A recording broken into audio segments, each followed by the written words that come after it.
நாம் தமிழர் கட்சி தலைவர் சீமான் டிசம்பர் 22, 2025 அன்னைக்கு அவருடைய எக்ஸ் தளத்துல முன்னாடி அரசு பேருந்துகள்ல தமிழ்நாடு அரசு போக்குவரத்து கழகம்னு எழுதப்பட்டிருந்தது.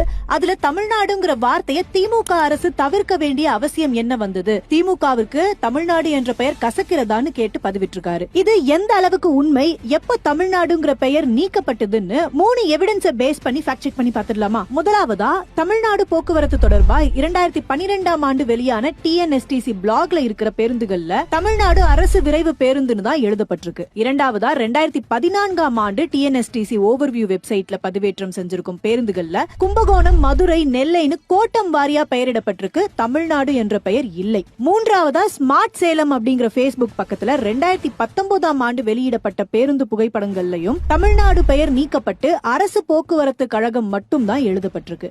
சோ இந்த 3 எவிடன்ஸையும் பார்க்கும்போது தமிழ்நாடுங்கிற பெயர் அரசு பேருந்துகள்ல 2011 to 2021 அதிமுக ஆட்சி காலத்துல தான் மொத்தமா நீக்கப்பட்டிருக்கு. முன்னாள் முதலமைச்சர் ஜெயலலிதா மற்றும் எடப்பாடி பழனிசாமி இவங்க 2 பேர் தொடங்கி வச்ச அரசு பேருந்துகள்லயும் தமிழ்நாடு பெயர் இடம்பெறாம அரசு போக்குவரத்து கழகம் மட்டும் தான் இருக்கு. அதிமுக ஆட்சி செய்த இந்த 10 ஆண்டுகள்ல சீமான் இதை எதிர்த்து கேள்வி கேட்டதா எந்த எவிடன்ஸும் இல்ல. மாறா 2014ஆம் ஆண்டு அதிமுக ஆட்சிக்கு ஆதரவா பிரச்சாரம் பண்ணிருக்காருன்னு தான் தெரிய வந்திருக்கு. முடிவா கடந்த அதிமுக ஆட்சியில தான் தமிழ்நாடு பெயர் பேருந்துகள்ல இருந்து நீக்கப்பட்டிருக்கு. திமுக ஆட்சியில தமிழ்நாடு பெயர் பேருந்துகள்ல தவிர்க்கப்படுதுங்கிறது ஃபேக் அண்ட் மிஸ்லீடிங் இன்ஃபர்மேஷன். இது மாதிரி உங்களுக்கு வர இன்ஃபர்மேஷன்ஸ்ல எது ஃபேக்ட் ஃபேக்னு தெரியாத பட்சத்துல இன்ஸ்கூப் இன்ஸ்டா டிஎம்லயோ இல்ல யூடியூப் கமெண்ட்ஸ்லயோ சொல்லுங்க, நாங்க ஃபேக்ட் செக் பண்ணி சொல்றோம். இந்த மாதிரி எவிடன்ஸ் பேஸ்ட் ஃபேக்ட் செக் வீடியோஸ்க்கு இன்ஸ்கூப்பை மறக்காம சப்ஸ்கிரைப் பண்ணிக்கோங்க.